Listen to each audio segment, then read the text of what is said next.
皆さんこんにちは、ひがです。今回もカメラマンの萌えと一緒に楽しく動画を撮っていきたいと思います。お願いします。はい、今日のテーマはですね、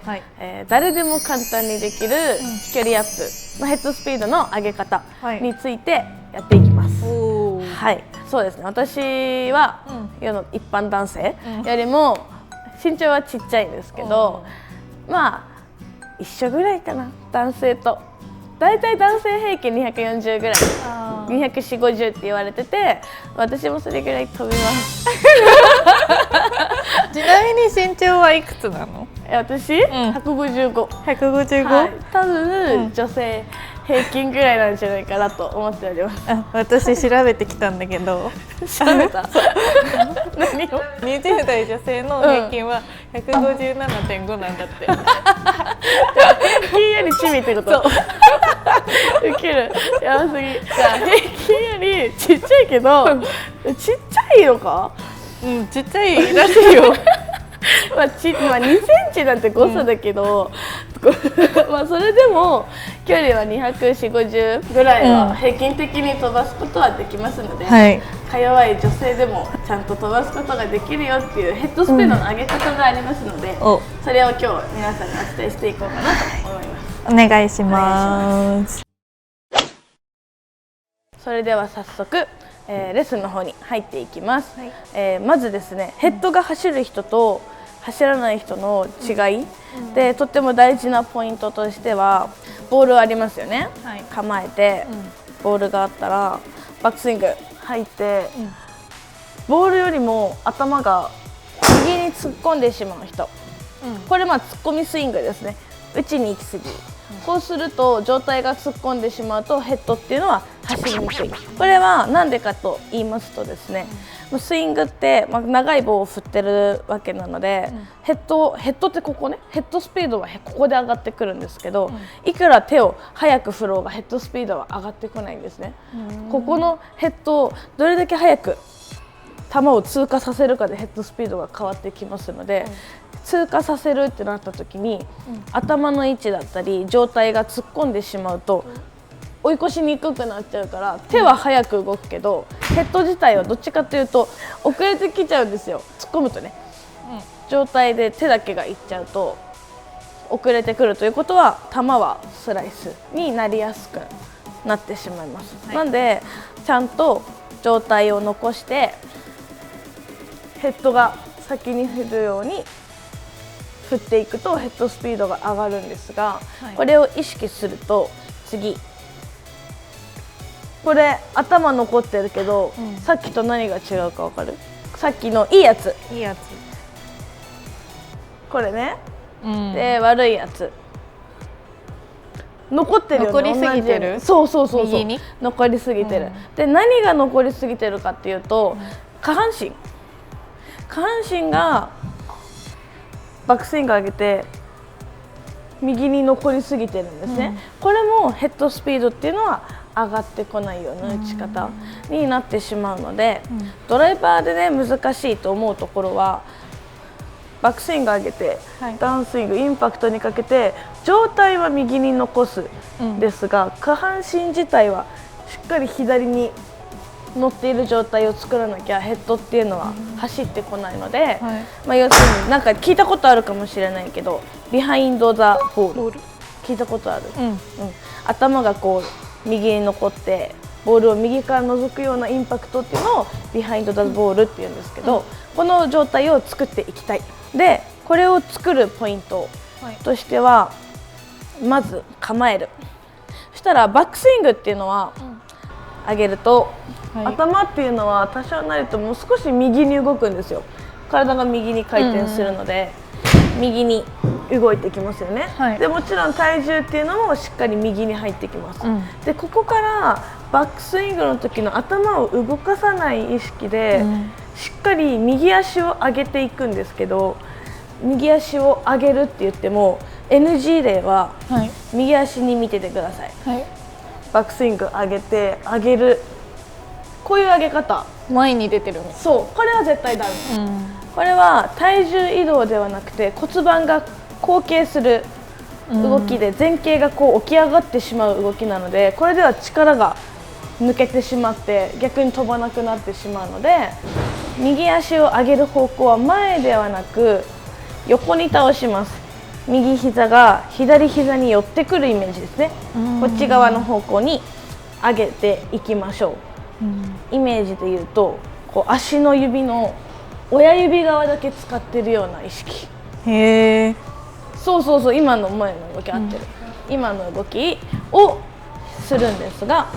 頭はバックスイングの位置で残して右足を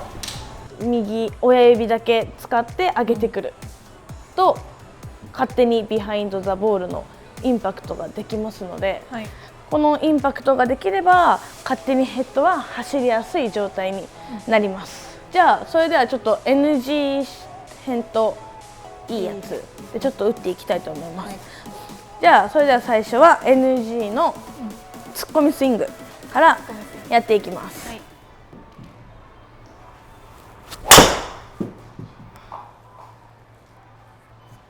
はい、今のですねそう、低くなるんですよ。球が上がってこない人とか、スライスがめちゃくちゃ出る人っていうのは、こういうツッコミスイングになってる可能性がある。私めちゃくちゃ大げさにやってるんだけど、これね、トラックマンで見てほしい数値ちょっとだけ説明しておきます。この左画面にあります、これね、何回か動画で結構言ってるよね、ローポイント、皆さん覚えてるかな。覚えてますね、覚えてるよね、もうね。ローポイントっていうのがスイング中の最下点になります。スイング中の最下点がボールがあったら、スイング軌道が上から叩いて球よりも今 12.3 センチ前に来ております。そうすることによって球はダウンブローに打ってしまいますので、球があったら上体が突っ込んでるので球を上から潰して前にこうさばいていく打ち方なので、当然ロフトも立ってしまいますし、突っ込んでるのでね、これでカットにもなりやすくなってしまうので、ロフトが立ったら今みたいに球っていうのは絶対上がらないです、特にドライバーは。なんで、ツッコミスイングっていうのはヘッドスピードも出ないし、球もスライス出やすかったり低く上がらなかったりしますので、良くないです。はい、じゃあ次、残しすぎスイング。打ちにくい打ちにくいOK、 これね、残しすぎスイングでございます。さっきと数値がだいぶ変わったの分かりますか。さっきローポイントが 12.3A だったのが、次 B に変わってますよね。 B ということは球の最下点は手前にずれてはいるんですけど、手前すぎ 21.4 だとちょっと手前から入りすぎておりますので、次はロフトが寝て飛ばなかったり、これも体重移動ができてないのでヘッドっていうのは加速せず 37.3 しかヘッドスピードが出てない状態。じゃあここで質問、ローポイントはどれぐらいが理想値だと？知らないそうだよね、なかなか分からない。10ぐらい。おお、いい線いってますね。だいたい許容範囲があるので、10から15ぐらいの間が理想値と言われてますので、なるべく数値を見て自分のスイングを調節していってほしいです。はい、じゃあ次、ビハインドザボールで球を打っていきましょう。はい、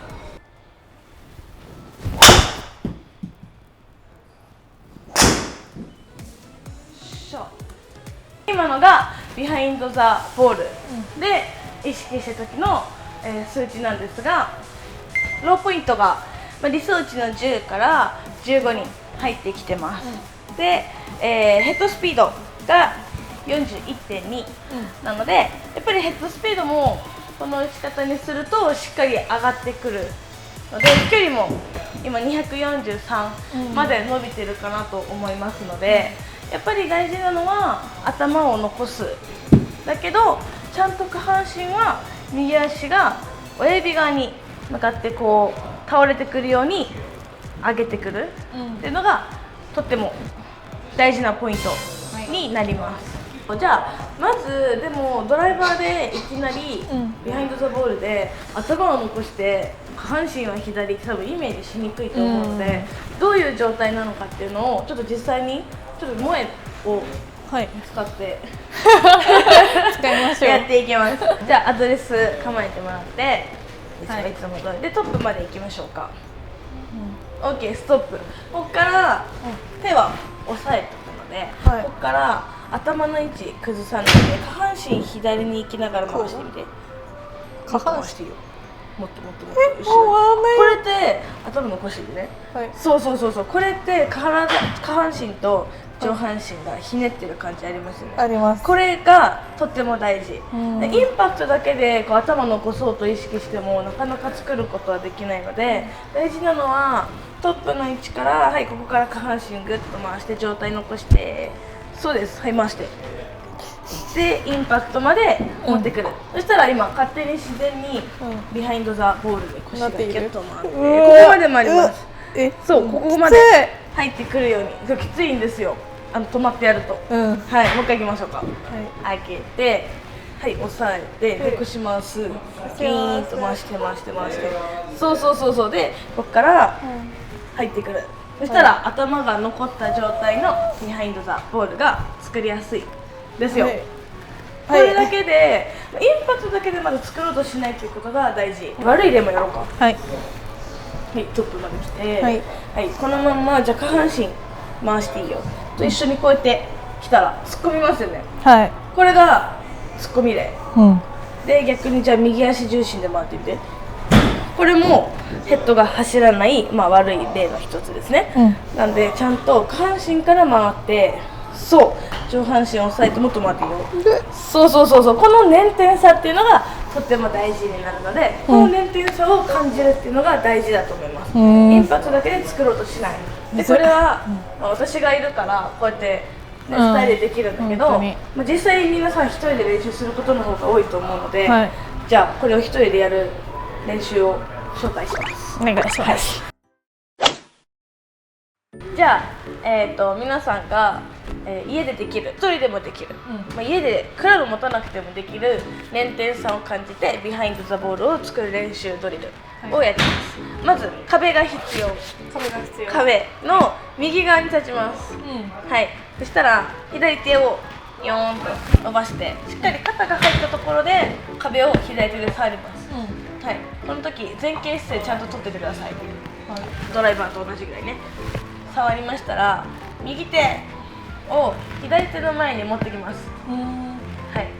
これで左肩が開かないようにロックしている状態です。はい、ここからですね、壁を触ったまま腰をギュイって回す練習をしていくんですが、あんまり遠すぎると乗れていけないので、触ってる状態からスタンスもそんなに大きくない方がいいかな。ここからギュイーンと、これだけでもだいぶきつい。この辺がエクササイズしてる本当にきつい。なんかここら辺がねじれてくる感じが、けどさっきもやってもらった時のねじれ、すごい痛かった。そうだよね、この辺がウィみたいなーンってなる感覚が分かれば OK、でさらに体重がちゃんと左に、これがこうなっててもねじれ感じられないんだけど、これでねじれを感じられてちょっとしんどいなって感覚が分かれば OK、それでも分かりにくい人は、キャディバッグでもいいし、別に家に置いてある椅子でも何でもいいんだけど、左側に壁を作ります。はい、自分で左足の外側つけて、左つけて、右手ロック、そしたら左膝がキャディバッグまでニュってこれ当たるように、ここが左の壁になるので、これが突っ込みすぎてもダメだし、これ突っ込みすぎね、逆に届かなくてもダメなんで、ここから左膝がしっかり壁にくっついたところでねじれが感じられるかなと思うので、下半身は壁まで、上半身は残したまんま回る練習。そしたら、このまんまいけばビハインドザボール勝手になってますので、鏡あると正面にもっと分かりやすいかも。自分の形見れるから、そうできると最高です。これが家でできるのでやってみよう。それでは今日のレッスンをまとめます。まずヘッドスピードを上げていくには、構えてからトップまで来て、インパクトの時に頭はボールよりも右に残って、なんだけど下半身は右足はしっかり親指側の方に上げてくる、絶対に前に上げてしまうのは NG になってしまうので、右足の親指側にだけ使ってかかとを上げるのと、トップの位置から頭の位置はぶれないように振るように気をつけてあげてください。はい、でちょっとねここで質問があるの。お、この間、はい比嘉プロと私で1週間飛距離アップトレーニングやって、20ヤード伸びるみたいな動画撮ったじゃないですか。でそこで、その動画に質問が来ててコメントいただいて、コメントありがとうございございます比嘉プロが飛ばす時にやってる秘密、教えてくださいって来てて、秘密ある秘密というか、常にスイング中に意識していること、飛ばす時とかドライバーとか特に意識することはある。今日の、レッスンの延長でもいいと思うんですが、下半身は左、上半身は右っていう状態をインパクトで作りたいんですよ。でちゃんと左足はこれ左に踏み込んでる状態なんですけど、この左に踏み込む準備っていうのをバックスイングの間にしとかなきゃいけなくて、多くのアマチュアの方っていうのはバックスイングで、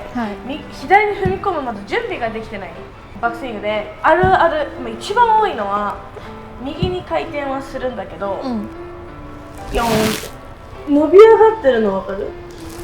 右膝がね、そうなんか重心がせっかく構えてる時はこう膝軽く曲げて、どっしりお尻上げて構えて重心下に落としてるのに対して、バックスイング上げる時に重心が上に登っちゃう、そうすると下半身には力入らなくなっちゃうんですよ、で上に伸び上がったものっていうのはもうそのまま左にも踏み込みにくくなっちゃうので、下半身の重心位置っていうのは、なるべく、スイング中そうなんだけど構えて、どっちかというと下半身に力を入れててほしいんですよ。でバックスイングで絶対こう重心が上に上がってこないようにっていうのはすごく私も注意してて、何で注意するかっていうと、私は右膝と右の足の指全部を意識してて、まず右膝っていうのはなるべくバックスイングで構えた時の膝の高さっていうのが変わらないようにするのはポイント、でプラスもっと下半身に力を入れて飛ばしに行きたい時っていうのは足の指でねこう地面をねギュッてちょっと掴む、そうギュッてちょっと掴みながら上げてくると、より下半身の動きがバックスイングでちょっと